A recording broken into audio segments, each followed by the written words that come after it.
Now that you have schools pretty much in every continent of the world, and as Lightning Scientific becomes global, how do you want to see the art being practiced by the next generation in your own perspective? Well, I'd like to see more technical ability in the next generation, not just movement but explanation. I'd like to see this in the next representatives of the art. We need to go beyond like this, like that, do like this, palo, palo. I make the comparison with HEMA practitioners or the historical European martial arts practitioners, where they make so much effort in trying to explain the moves technically, how they move, what's the proper footwork, what's the reason behind it. I think this is where I'd like to see the next practitioners to get to, where we can have proper scientific discussions without ego. Without the ego, without the uh, machismo that goes with being a practitioner of an aggressive martial art. I'd like to see the next practitioner also push the art forward, because it's not about trying to maintain a cultural artifact, but it's also about trying to find its relevance in as time goes forward. No, you're right, because there's always a saying of in the martial art world of unconscious competence versus cognitive understanding, and there's a lot of practitioners now there that it's all about just the unconscious competence. Yeah. I think what you're saying is go also and understand the cognitive side of things, how the technicalities of that. Exactly. A lot of people are just on the art itself, Yeah. forgets about the martial. Some are just martial but forgets about the art. Yeah. But we have to remind ourselves it is a martial art, and both worlds are interconnected with each other. Yeah, they go hand in hand, you know. So in this case, maybe hand in stick or hand in knife. Pero the where we want to get to is that not just technical competence, but also cognitive competence, that we can talk about it, explain it, because this is how we try to get people into the art. It's not by hitting people in the head, boom, join our knees. No. So it's sometimes over coffee. You talk with somebody, and suddenly, oh, that's a great art. That sounds interesting. Can I try it? Sometimes it's these soft moments where you can actually get people to understand it more. They'll just show up, I'll do a flying spinning jump and do a demo, blah blah blah, stab people in a demo, blah blah blah. No, I mean, sometimes this puts people off. So you need to understand how to explain it to people, how to express this art to people in a way that they can appreciate it. So it's not all this aggressive stuff all the time. Sometimes it's just soft speaking skills. In your eyes, in your heart, in your eyes, in your mind, what was Mang Ben's vision? Well, Mang Ben, I think in one of the interviews he had, Mang Ben said that this is the king of martial arts. Okay. So, with that kind of pride and, confidence, this is what he wanted. He wanted to show the world that Arnis is, awesome. That was it. And he wanted to share it and spread it to as many people as he can. Yeah. And it was actually funny because originally it's supposed to be simply Lightning Scientific Arnis, to be registered in the Security Exchange Commission. But accidentally it gets registered as Lightning Scientific Arnis International. So it comes back to him seeing international added to it. I think he liked the idea of Arnis being global, being international, being world respected. So I think that's what, that's, in my opinion, I think that's what he wanted.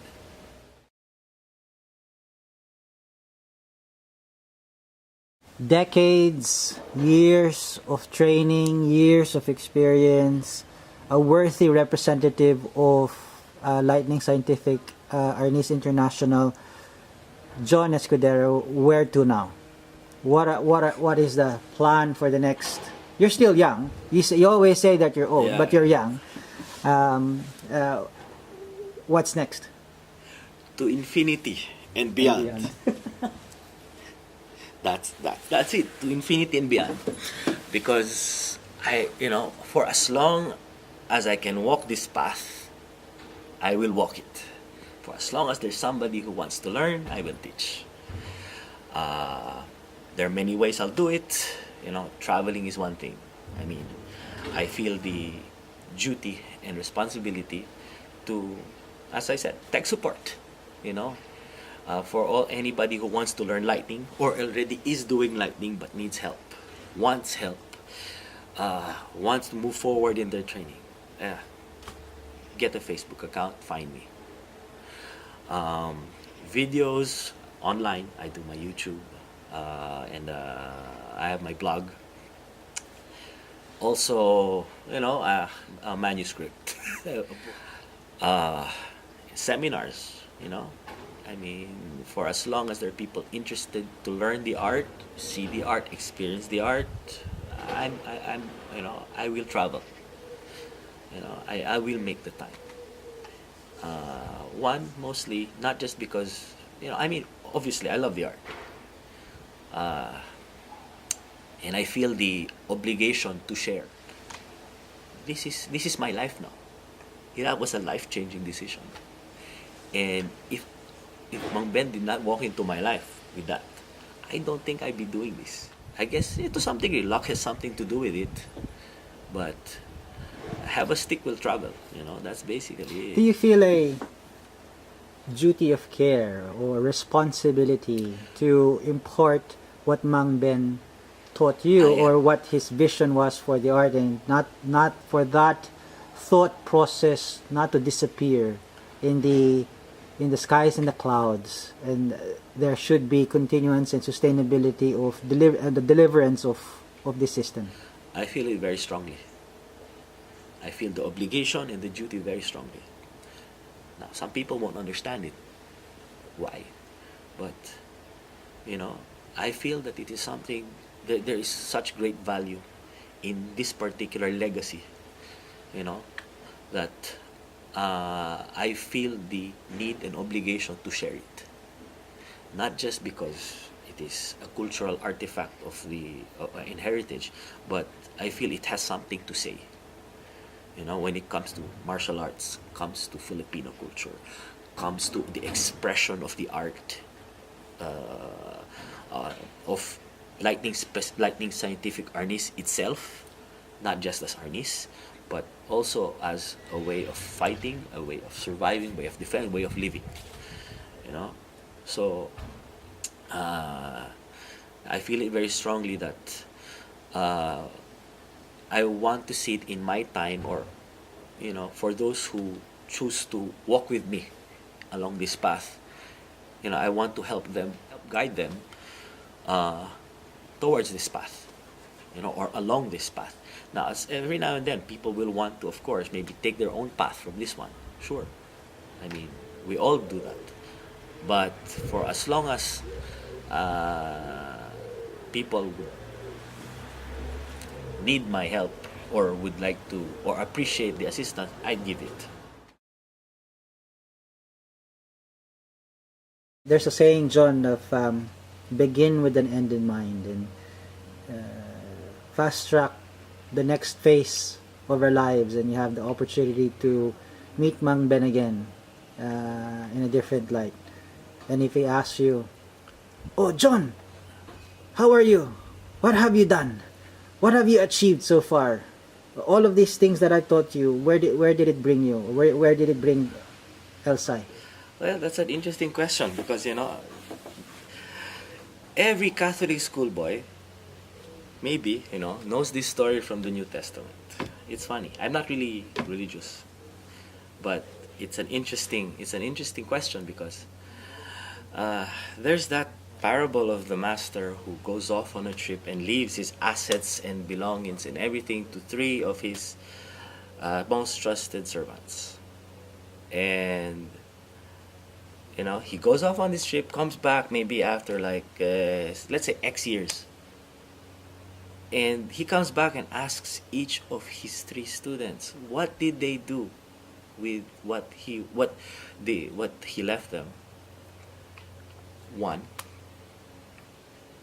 invests it in a business, doubles, triples the amount he received, and you know, when he returns it to the master, you know, multiplied from the original amount.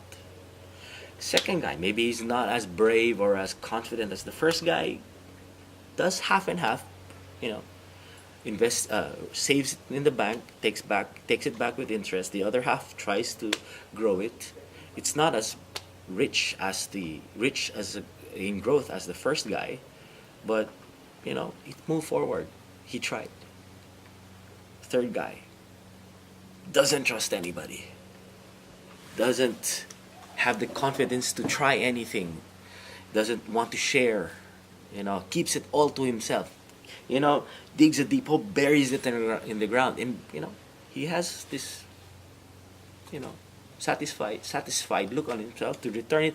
I give it back to you exact as is, 100%, you know, and you know, I do not want to be that guy, because when I meet Mang Ben, I want to say that from what you gave to me, this is it, but from this I grew this and this and this, because I believe that this is worth this and this and this. It is the root of all of this, because this is how much I value what you gave me. It is not just this. I don't keep secrets. I don't have any secrets.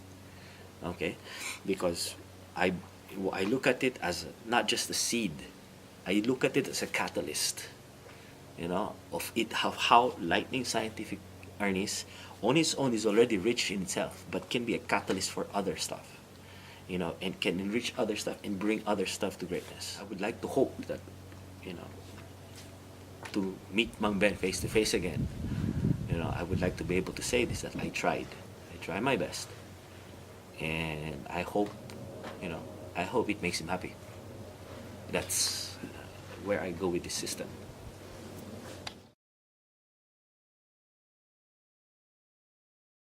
First day on the training, this person, this is the person's first time to hold sticks. This is the first time you're going to meet this person. This is the first time this is attending a class.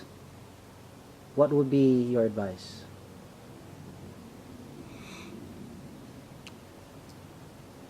Train hard. Work through it. A lot of stuff you may start with in the beginning may not make sense, but that's because you're just starting out. It's not that I'm telling you to blindly trust me as the instructor, but train with the belief in mind that I have your best interest. As a student of mine, maybe you only see till the end of the day, but believe me when I say I can see further down the path. I will try not to steer you wrong, but also please, you know, do your part. So, consistency in training, and communication, you know, because we're still, you know, we're all still going down this path. I'm just ahead of you by a few steps, and as we grow in this, you know, I see in them the future of the art, the potential for this future in the art, and you know, if they do find themselves that this is their path, then best of luck, and you know, let's maybe not see you at the end of the road, because maybe there's no end, but you know, let's walk this path together. That's